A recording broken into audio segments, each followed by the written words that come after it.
Denver City Council continues their discussion on what should happen with the Park Hill golf course. As we know, you're majorly invested in the area with your work at the former clubhouse, working with the area's youth. What do you think should be done in terms of development to the golf course? Well, I think the land should be developed. I think if you look at where we're at here in Denver, we don't have enough housing for people. We have a lot of homeless neighbors out here on the streets, and we're talking about sub-zero temperatures. So we definitely need to take care of the people who can't take care of themselves.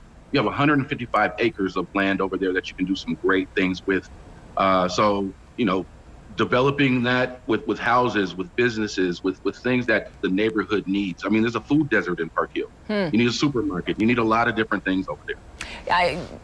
You were born and raised in the Park Hill neighborhood, and obviously you've seen changes in the area, in this whole city, really. We've seen gentrification in so many of our communities, and of course more development. So how do we balance that and bring that new development and progress to the area while preserving the history and character?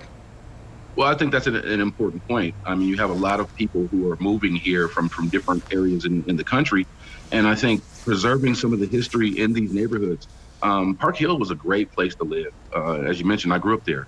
The Five Points was a great place. And I think people who are coming from other states to reside here in Colorado should know the history of these neighborhoods and you know, preserving that history and making sure some of the residents, the long-standing residents of these communities still have places to go to be a part of these new developments and new communities. I agree. I think history is important, and you definitely don't want people to feel pushed out of their own communities. For a moment, I just want to shift gears with you, though. Can you tell our viewers a little bit about your story and the work that is still taking place to motivate our community's next generation, especially during this pandemic? Well, I'm from, as you mentioned, from Park Hill. I grew up in Denver, born and raised here. Lived through what they call the summer of violence when I got mixed up in gangs here. So I lived through that. I lost over 20 friends to gang violence during that time. And I decided that I wanted to do something different with my life, wanted to be better. And so I started to do community projects, working with a buddy of mine named Dane Washington. We started a media and graphic design program. Then we started to give away backpacks, and then we've just kind of progressed every year since. So I started the McBride Impact, which is a community organization set up to help with equity and equality for Black and brown youth in the community. So, we're in the Park Hill Golf Course right now. We do have, programming. We have a learning pod there. There's a lot of different things that we use that area for, and that can be used, to help the kids. I have kids that are working over there for the developers. So there's a lot of positive things that we can make happen at the Park Hill Golf Course.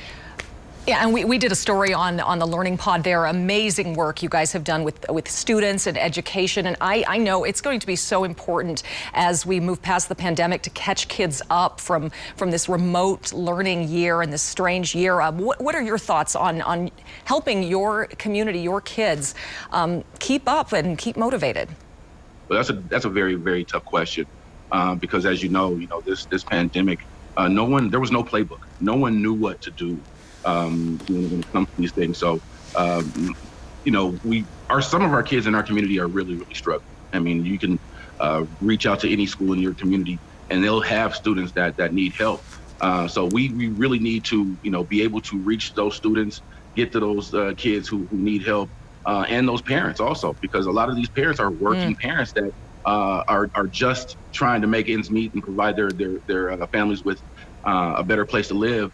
But because of the city being so expensive, they have to work extra or another job. So we have to step in and just be a community again and help these kids fight through this terrible time. Jason McBride, thank you so much for joining us, and thank you for all the work that you're doing in our community. No problem. Thank you for having me.